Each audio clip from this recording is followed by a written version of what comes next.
The Bible in Psalm 1 verse 3 says that such a man shall be like a tree planted by the rivers of water, that bringeth forth his fruit in season. His leaf shall not wither, and whatsoever he does shall prosper. This is a blessed assurance for anyone who is broken and one who walks with God. The fruitfulness of such a man will know no bounds, because there are no bounds to anyone that God Himself blesses. A broken man is a man that has the fear of God, and he desires to please God alone and continually.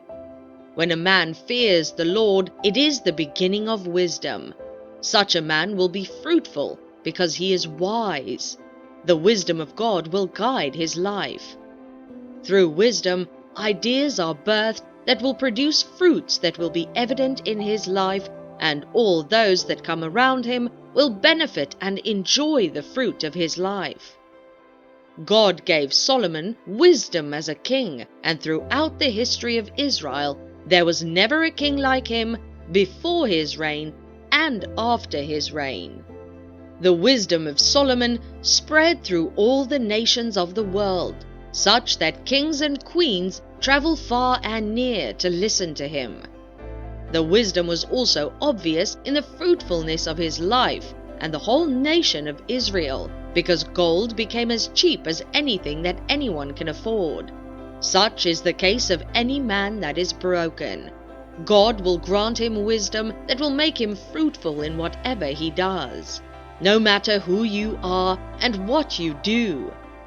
A student, a businessman, a CEO, an entrepreneur, a politician, a doctor, a lawyer, and other professions. When the wisdom of God showers on you, you become fruitful, thereby making you a phenomenon. A broken man is an obedient man. You cannot claim to be broken and still be disobedient and rebellious. Such is not the character of a broken person. When you are a broken man, you are obedient to the instructions of God and whoever God has placed over your life. There's no way you can be fruitful when you find it difficult to do what God asks you to do. Fruitfulness starts from obeying the instruction or instructions that God gives you. It is evident in the Bible how individuals and nations have become fruitful by obeying the instructions given to them by God. The instructions that God gives you are not really to His advantage, but largely to your betterment. Abraham answered the call of God and obeyed the instructions of God. He was so fruitful that he became a threat to the nations around him. God had to swear by Himself to Abraham to bless and multiply him. Abraham's exceedingly great reward, and today billions of people are referred to as the seed of Abraham. There is no fruitfulness in disobedience, and there is no disobedience in brokenness. Therefore, you need to be broken so that you can be fruitful and be a blessing to all those around you. A broken man is not a proud man, but rather a humble man. To be humble is to be meek, and Jesus, teaching His disciples and other followers, said, quote, "Blessed are the meek, for they shall inherit the earth." End quote. To inherit the earth is to be fruitful. When you inherit the earth, everything that is in the earth belongs to you, and therefore yields its fruits to you. When a man is not humble, then he's considered to be proud. A proud man is not teachable. He does not take to corrections and learning new things because he believes that he knows it all and can attain any height on his own. Pride blinds a man to see opportunities that could be life-changing and productive, thereby making him fruitful. To be fruitful, you have to learn from God first, and then your superiors or mentors in that field or area. But pride will not allow you, thereby denying you the chance of being fruitful.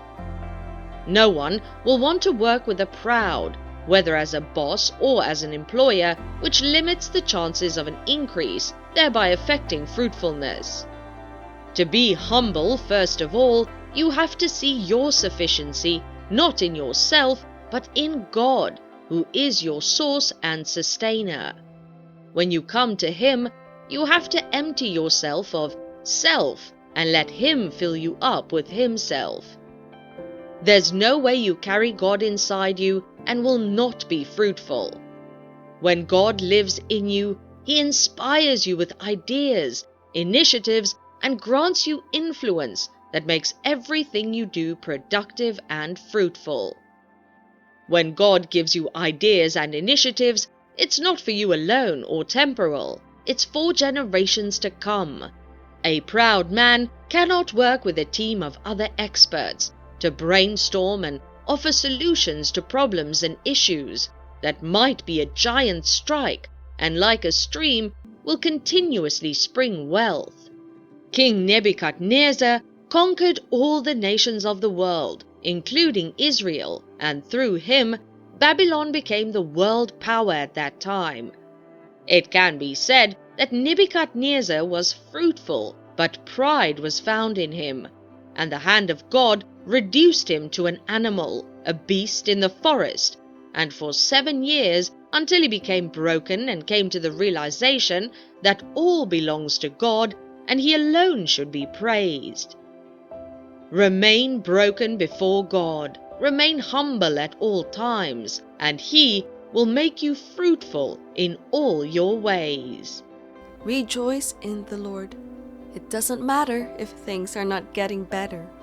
Rejoice even when there is no way, because God is going to make a way for you. He is going to put a new song in your mouth, and you will have a reason to smile and be happy. His words say He is going to restore all the years that the locusts have eaten. Therefore, know that when God chooses to hear your cry, He will not only answer your prayers, but He will make up for all the years you were waiting on Him. Rejoice, be happy, and do not doubt, because what God is about to do in your life will not only surprise you, but those around you. It could be that you have been praying to God for a job, a partner, a child, or health, among others. Do not give up. A lot of people got what they wanted the wrong way because they were too impatient to wait on the Lord for His perfect timing and missed it. But your case will be different. You will not miss out on God's blessings in your life because of desperation. In Jesus' name.